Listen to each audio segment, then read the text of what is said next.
आज शायद ही कोई हो जो महात्मा गांधी के बारे में ना जानता हो।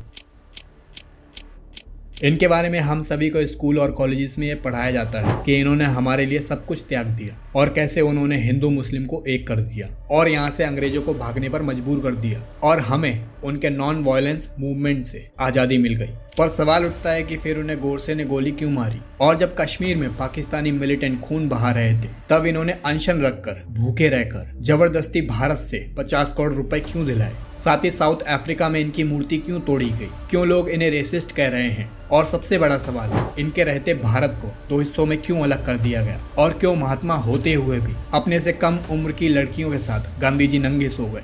आइए समझते हैं। मेरे द्वारा कहे गए हर एक शब्द का सोर्स नीचे डिस्क्रिप्शन में मौजूद है, कृपया उसे जरूर पढ़ें। बाकी मेरा मकसद किसी भी तरह से गांधी जी की इमेज को खराब करना नहीं है, मैं बस कुछ सच्चे ऐतिहासिक वाक्यों को आपके सामने पेश कर रहा हूँ। सबसे पहले गांधी जी को समझने से पहले उनके इतिहास पर नजर डालते हैं। महात्मा गांधी जी का जन्म 2 अक्टूबर 1869 को गुजरात के पोरबंदर में हिंदू परिवार में हुआ था। पिता करमचंद गांधी और माँ पुतलीबाई द्वारा उनका नाम मोहनदास रखा गया, जिससे उनका पूरा नाम मोहनदास करमचंद गांधी हुआ।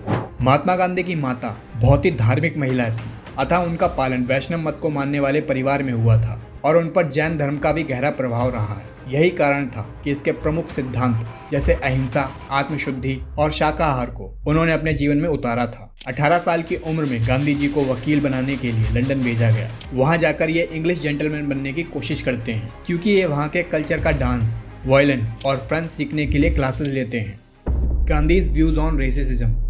गांधी जी 1891 में वापस इंडिया आते हैं और बॉम्बे हाई कोर्ट में लॉयर बनने के लिए प्रैक्टिस करते हैं, पर काफी टाइम तक कोई केस न मिलने से वापस अपने घर चले जाते हैं और सोचते हैं कि कैसे एक लॉ फर्म खोली जाए। इसी वक्त साउथ अफ्रीका से दादा अब्दुल्ला की तरफ से उनके केस को लड़ने के लिए इनविटेशन आता है, पर यहीं से गांधी जी के 2 वर्जन बताए जाते हैं, एक जो हमने शुरू से ही पढ़ा है और एक वो जो आज साउथ अफ्रीकन फेस कर रहे हैं। हमें यह बताया गया है कि 1893 में गांधी जी 24 साल की उम्र में साउथ अफ्रीका गए थे, तो उन्हें ट्रेन से बाहर फेंक दिया गया था क्योंकि वो भारतीय थे। उनके साथ भेदभाव किया गया था, जबकि उनके पास फर्स्ट क्लास की टिकट थी। असल में सिर्फ गोरे लोग ही फर्स्ट क्लास में ट्रेवल कर सकते थे। यहाँ से पहली शांति मूवमेंट शुरू हुई थी, जिसे वो सत्याग्रह कहते थे। इस वजह से ब्रिटिशर्स उनकी बात मान जाते हैं, पर साउथ अफ्रीकन लोग गांधी जी के बारे में कुछ और ही कहते हैं। गांधी जी ने ऐसा इसलिए किया था क्योंकि उन्हें साउथ अफ्रीका के ब्लैक लोगों के साथ जोड़ दिया गया था। उस टाइम पर ब्लैक लोगों को गांधी जी काफिर बुलाते थे। गांधी जी मानते थे कि ब्लैक लोगों के मुकाबले इंडियंस को ज्यादा रिस्पेक्ट देनी चाहिए।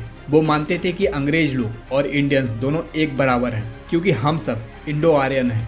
जब वो एक बार मुंबई आए तो उन्होंने कहा कि साउथ अफ्रीका के अंग्रेजों ने उनका अपमान किया है, ये कह के कि वो काले अफ्रीकन के समान है। इसके अलावा ये भी कहा कि तुम लोग शिकार करना जानते हो, जिनका अकेला मकसद जानवरों से बीबी खरीदना और पूरी जिंदगी नंगे होते हुए बिता देना। इसी वजह से साउथ अफ्रीका की यूनिवर्सिटी ऑफ घाना से गांधी जी की मूर्ति को तोड़कर हटा दिया गया था। गांधी जी साउथ अफ्रीका में 21 साल बिताने के बाद 1915 में भारत लौटते हैं, पर अब वो बहुत मशहूर हो चुके थे। लेकिन अब वो इंग्लिश जेंटलमैन बनकर नहीं, बल्कि सादा कपड़े पहन के एक संत का भेष रख के वापस आते हैं। B.R. अम्बेडकर जी इस पर कहते हैं कि कोई भी ऑर्डिनरी इंसान जो आम से कपड़े पहनता हो, वो भले ही समाज के लिए कितना भी अच्छा काम क्यों ना करे, पर भारत में उसे नोटिस नहीं किया जाएगा। लेकिन वो अबनॉर्मल बिहेव करे और अजीब से कपड़े पहने तो लोग उसे महात्मा, गुरु या स्वामी बोलने लगते हैं। इसकी जगह अगर कोई सिविलाइज्ड देश हो तो शायद उसे पागल कहे। B.R. अम्बेडकर जी ने कई बार गांधी जी पर बोला था, क्योंकि वो ऐसे विचारों और इंसानों को पसंद नहीं करते थे। साथ ही भीमराव अम्बेडकर जी ने यह भी बताया था कि गांधी जी दलित लोगों का भला नहीं चाहते थे, बल्कि वो बस उनका समर्थन चाहते थे।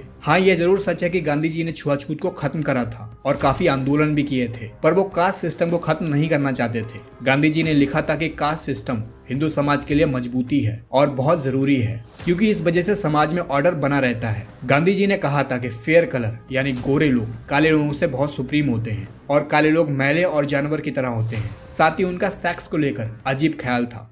Gandhi's views on sex.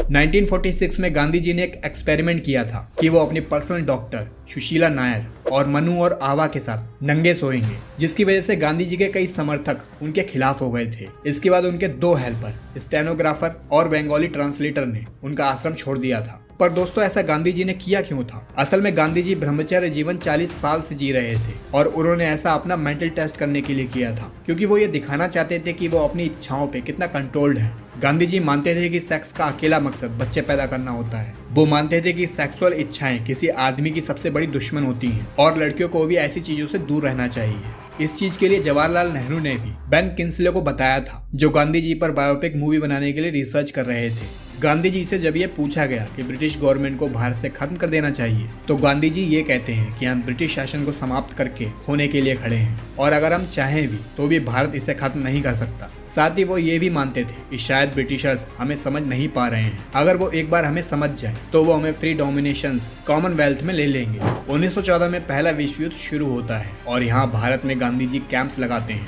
और वो भारतीयों से मांग करते हैं कि वो जंग में ब्रिटिशर्स का साथ दें और वो अपने कांग्रेस पार्टी के पॉलिटिशियंस को भी शांत करने की कोशिश करते हैं कि इस वक्त होम रूल की बात ना करें और कहते हैं कि मेरा बस चले तो अपने देश के सभी लड़ने लायक लोगों को जंग में अंग्रेजों की मदद के लिए भेज दें, क्योंकि ऐसा करके हम ब्रिटिश एम्पायर के सबसे फेवरेट बन जाएंगे। दूसरी तरफ भारत को आजाद करने के लिए गांधी जी भारतीयों को हिंसा करने से मना करते रहे और नॉन वायलेंस मूवमेंट चलाते रहे। लेकिन जब ब्रिटिशर्स की बात आई तो वो सभी नौजवानों को अंग्रेजों का साथ देने के लिए अपील करते हैं। इस कैंपेन के खिलाफ उस टाइम पर मोहम्मद अली जिन्ना थे। उनका कहना था कि जब तक कोई आजादी की सही गारंटी नहीं मिलती तब तक भारत से कोई भी जंग में नहीं जाएगा, पर उनकी बात नहीं मानी जाती। 1919 में पहला विश्व युद्ध खत्म होने के बाद भारत में खिलाफत मूवमेंट शुरू किया गया था। आप सोच रहे होंगे कि इस मूवमेंट में हम सभी ब्रिटिशर्स के खिलाफ थे।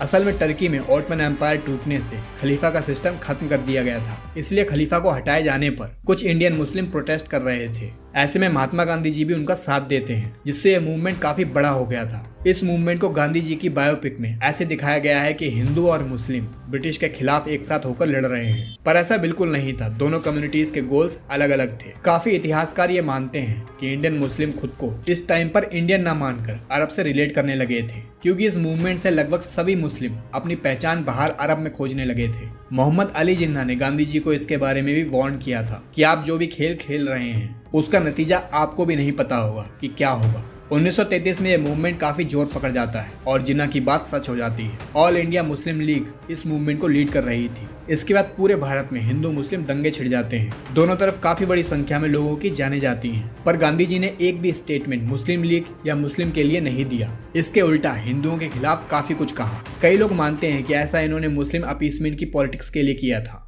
मुझे यकीन है पंडित जी कुर्सी छोड़ देंगे, उनकी जगह तुम भारत के प्रधानमंत्री बन जाओ, अपनी सरकार खुद बनाओ, गवर्नमेंट के सब ऊंचे ओहदे भी मुसलमानों को ही दो। आपकी यही मंशा है तो हम सब उसे मानेंगे, पर चारों तरफ कौमी दंगे हो रहे हैं क्योंकि हिंदू समझते हैं कि आप बहुत ज्यादा झुक रहे हैं। गांधी फिलॉसफी के हिसाब से हमें किसी के खिलाफ कुछ नहीं बोलना चाहिए। गांधी जी कहते थे, I claim my fellowship with the lowest of animal, why not then with Englishman. उनके हिसाब से आपका कोई भी दुश्मन नहीं हो सकता, सभी समस्याएं आपके अंदर ही हैं। जब दूसरा विश्व युद्ध शुरू हुआ, हिटलर ने 60 लाख जूइश को गैस चैम्बर में मार दिया, तो गांधी जी ने इस पर स्टेटमेंट दिया था कि हमें इसके खिलाफ शांति से प्रोटेस्ट करना चाहिए। साथ ही हिटलर मारे उससे पहले खुद को ही तुम खुद खत्म कर लो। अब इस नॉन वायलेंस फिलॉसफी से भारत को कितना फायदा हुआ और कितनी आजादी मिली, तो इस पर उस टाइम के ब्रिटिश प्राइम मिनिस्टर क्लेमेंट एटली कहते हैं कि मिनिमल, यानी ना के बराबर। असल में अंग्रेजों से आजादी मिलने का सही रीजन ये है कि ब्रिटेन पहले ही दूसरे विश्व युद्ध से बैंकक्रप्ट हो चुका था। उनके पास इतना पैसा नहीं बचा था कि वह भारत को सही तरह से चला सके। दूसरा, भारत के हर कोने में नेताजी सुभाष चंद्र बोस की वजह से वायलेंस और प्रोटेस्ट चल रहे थे। इससे नेवी और आर्मी ने भी ब्रिटिश हुकूमत के खिलाफ विद्रोह कर दिया था। ये सब कुछ पॉसिबल हो पाया नेताजी सुभाष चंद्र बोस की वजह से। अब ये कैसे पॉसिबल हुआ था? नेताजी ने ऐसा क्या किया था जिससे हमारी जनता अंग्रेजों के खिलाफ हो गई? इसके लिए आप इस वाली वीडियो को जरूर देखें। वीडियो अगर आपको इंटरेस्टिंग लगी हो तो वीडियो को लाइक जरूर करें और हमें सपोर्ट करने के लिए हमारे चैनल को सब्सक्राइब करना ना भूलें। मिलते हैं नेक्स्ट वीडियो में।